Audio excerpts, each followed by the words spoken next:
Buenos días, soy el doctor Jesús Torres Espinosa. Continuamos con la asignatura de anatomía. En esta ocasión revisaremos el segundo hueso componente del cráneo.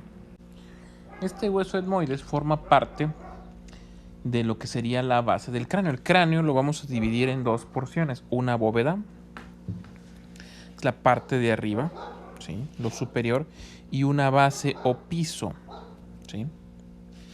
Ambas pues son relativamente diferentes, ya que, por ejemplo, la bóveda va a tener es lisa prácticamente y tiene pocos accidentes anatómicos, mientras que la base o piso tiene tres niveles diferentes, el piso anterior, medio e inferior, y cada uno de estos niveles tiene diferentes orificios y accidentes anatómicos. Entonces, el hueso etmoides vamos a empezar por describirlo con las preguntas básicas que he dicho con anterioridad. Primero, ¿cuántos huesos etmoides tenemos? Tenemos uno. Es un hueso impar, ¿sí? No tiene pares. Es un hueso impar, simétrico y mediano, igual que el frontal. Mediano porque se encuentra en la línea media, no mediano de tamaño. Dos, ¿qué tipo de hueso es? Es un hueso regular porque no tiene una forma definida como tal. Tiene una forma extraña, una forma que no podemos relacionar en su totalidad con una figura geométrica, por ejemplo. Entonces es un hueso irregular, es un hueso par, es simétrico, es mediano.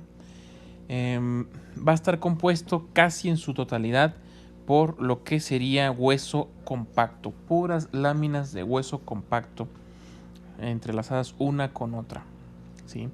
Este hueso etmoides va a servirnos, o su función principal es integrar la parte rígida de las fosas nasales, ¿sí?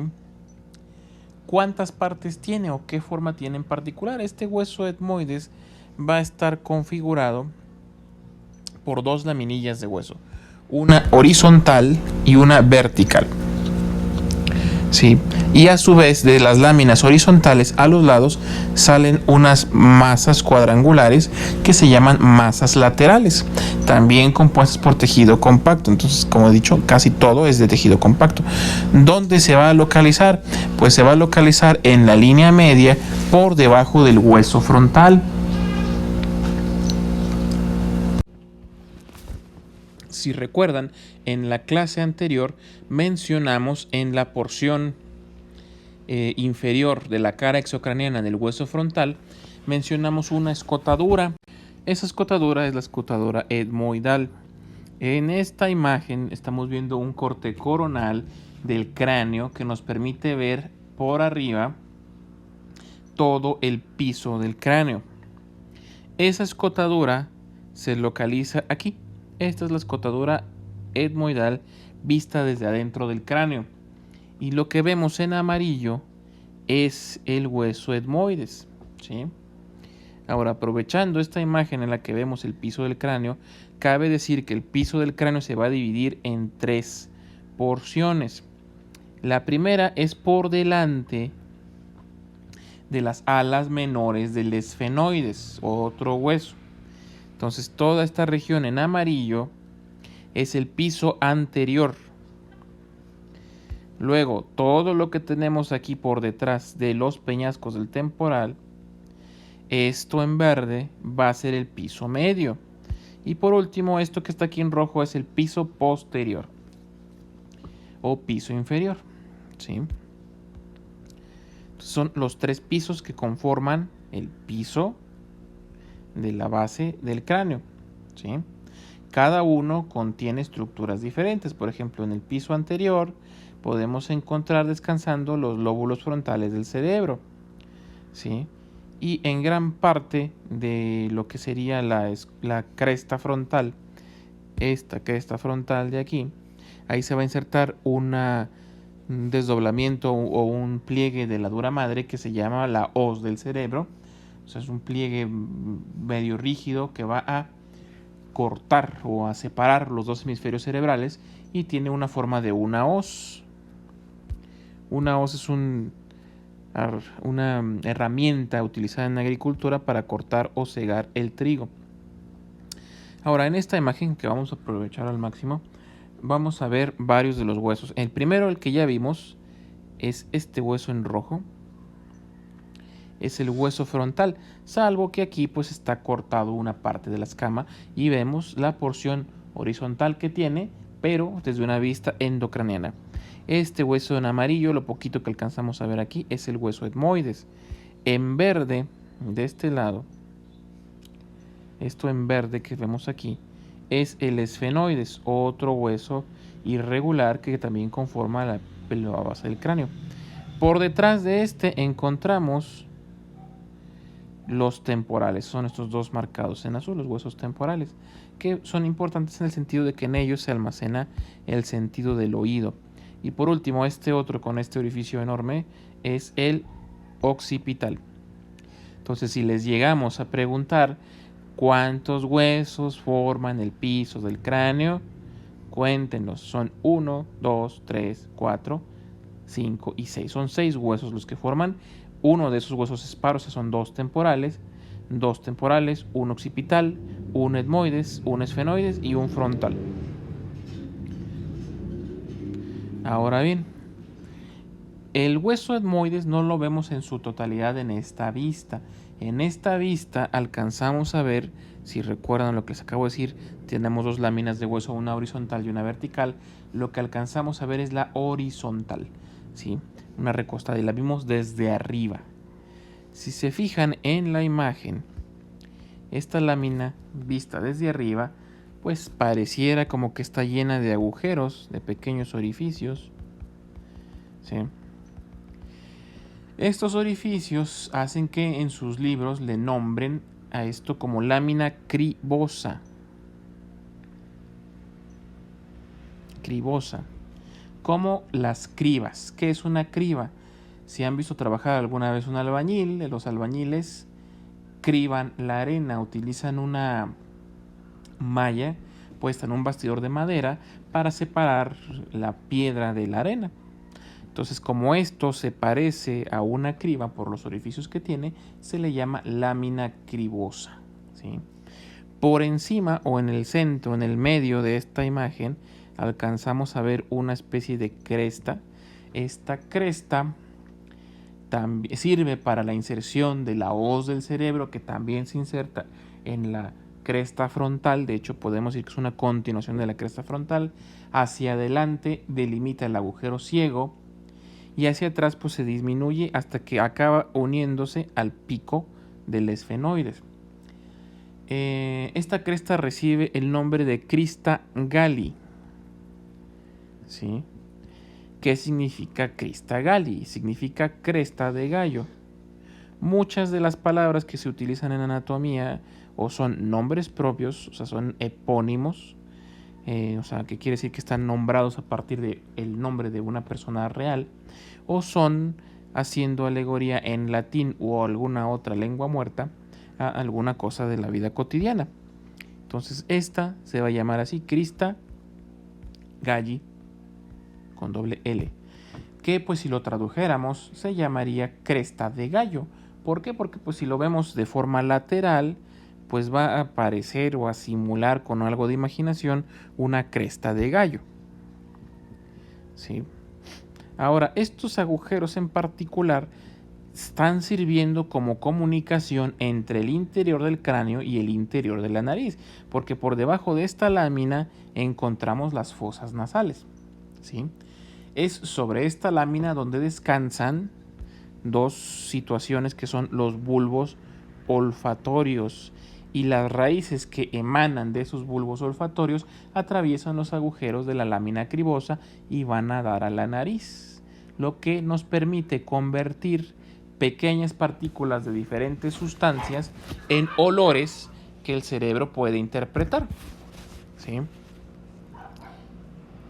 También pues resulta que según la cantidad de partículas que se adhieran a estas fibras que vienen del bulbo olfatorio, va a ser la intensidad del olor que estamos percibiendo. También pues si son muchas partículas y se adhieren muy bien a estos nervios, el olor va a ser más persistente, va a durar más tiempo fijado en nuestra nariz. Entonces esto simplemente implica que cuando, por ejemplo, olemos alguna comida que nos gusta mucho Quiere decir que pequeñas micropartículas de esa comida están entrando a nuestra nariz y se unen al nervio olfatorio. Lo mismo pasa y es cierto para sustancias desagradables.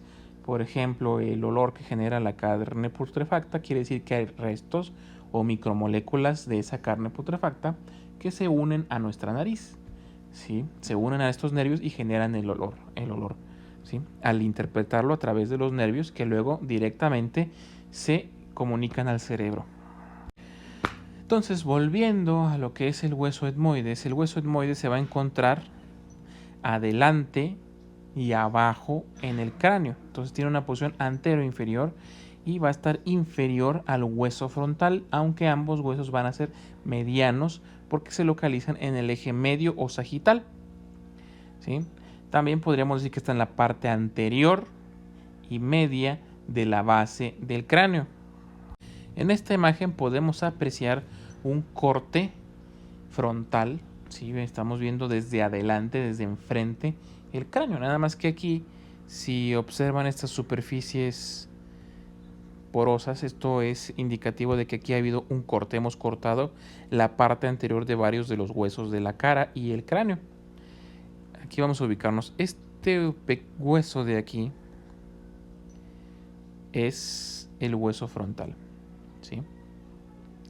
Seccionado. Entonces, por eso nada más vemos una pequeña porción. El hueso etmoides también es conocido como el hueso llave del cráneo porque resulta que une a los huesos del cráneo con los huesos de la cara y hay un gran número de articulaciones de entre unos y otros. ¿Sí? Entonces, por ejemplo, en amarillo vimos al hueso frontal, en verde opaco es el hueso esfenoides. Estos son los cigomáticos. Bueno, vamos a marcarlos en diferentes. En verde es el esfenoides. Que está en rojo es el cigomático. Y estos que están en morado son los maxilares superiores. Aquí detrás tenemos el hueso vomer, ¿sí? Y por debajo de ese hueso vomer encontramos a los palatinos aquí en forma de L, ¿sí? Entonces, si se fijan, el etmoides va a formar las fosas nasales, ¿sí? Parte de las fosas nasales.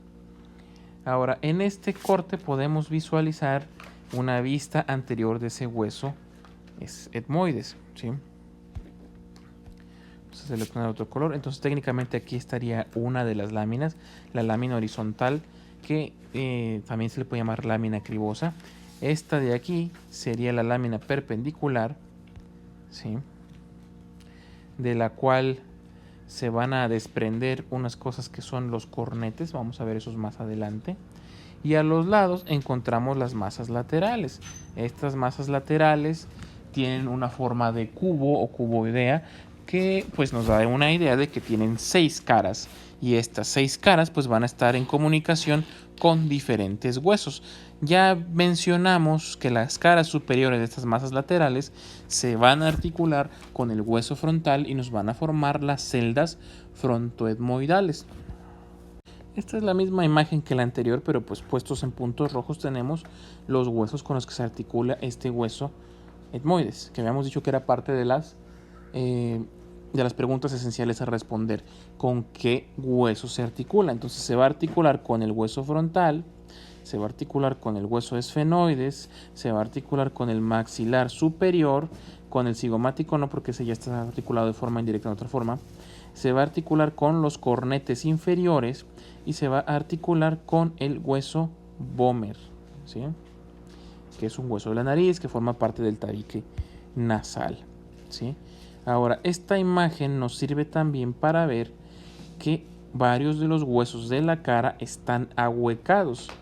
Por ejemplo, estos huesos maxilares tienen esta cavidad. Esta cavidad son los senos maxilares. El hueso frontal también tiene unos huecos dentro que forman los senos frontales. Todos estos son cavidades neumáticas conocidos como senos paranasales porque están alrededor de la nariz. Están recubiertos de epitelio productor de moco. Ese moco pues va a circular a través de los senos paranasales hacia la nariz y va a recubrir la nariz. Este moco tiene una función protectora en el sentido de que va a servir para que se adhieran en él las partículas de polvo, patógenos, restos de otras cosas que inhalamos cuando respiramos, ¿sí?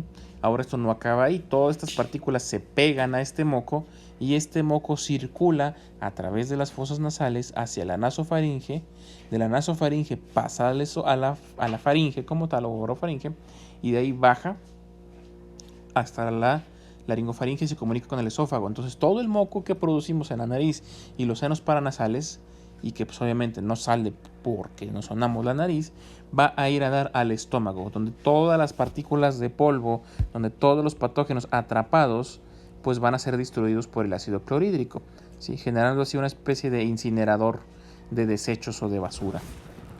Ahora bien, como dije con anterioridad, este hueso va a estar conformado por los laberintos etmoidales que los vamos a encontrar en las masas laterales. Estos laberintos etmoidales no son más que la conjunción de todas las semiceldillas que tienen en cada una de sus caras las masas laterales. La lámina vertical, que forma parte del tabique nasal, al menos del duro, y tenemos una lámina horizontal, que es la lámina cribosa, que permite el paso de los ramilletes del núcleo olfatorio hacia la cavidad nasal. Aquí ahora sí vemos una imagen un poco más clara de el hueso etmoides, ¿sí? Es una visión posterior, ¿sí? Es una visión posterior en la cual vamos a señalar de nuevo las tres piezas que lo componen. Tenemos esta lámina horizontal, lámina vertical y las masas laterales. Estas masas laterales también tienen una saliente que se llama apófisis unciforme. Luego vamos a ver para qué sirve esa apófisis unciforme, ¿sí? Las celdillas a los que me refiero, huecos que se encuentran en las masas laterales, son como por ejemplo estos, ¿sí? O estos, que en el cráneo articulado van a formar celdas completas neumáticas según el hueso con el que se articulen. Ya habíamos mencionado hacia arriba, acá arriba, las celdillas frontoetmoidales. Los voy a escribir, ¿sí? Fronto, de frontal, etmoidales. Bueno, ahí no ocupo.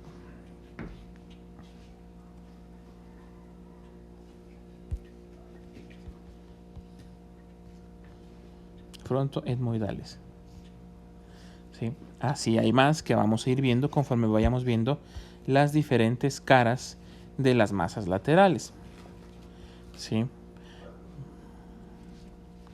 Y como les dije, bueno, en las masas laterales pues se les conoce también como laberinto etmoidal, porque pues es un intrincado conjunto de conductos, canales y celdillas conectadas entre sí. Por último, en esta podemos observar un esquema, ¿sí? Ya un dibujo esquemático, ya no tan realista como el anterior, de lo que es el hueso etmoides. Entonces, por ejemplo, por arriba de la lámina horizontal, que es esta lámina horizontal, encontramos la cresta de gallo, aquí marcada en rojo, esa apófisis que nos divide la lámina cribosa en dos porciones. Y la otra es la porción vertical que nos va a formar el tabique nasal. Y como dije anteriormente, pues las masas laterales que contienen al laberinto etmoidal. Entonces, este punto, la lámina cribosa, es la que nos permite la comunicación entre el piso anterior del cráneo y las fosas nasales, ¿sí? Entonces, terminaríamos por lo pronto aquí. Mañana terminamos con el hueso etmoides y empezaríamos a hablar del siguiente elemento constituyente del cráneo, que es el hueso esfenoides.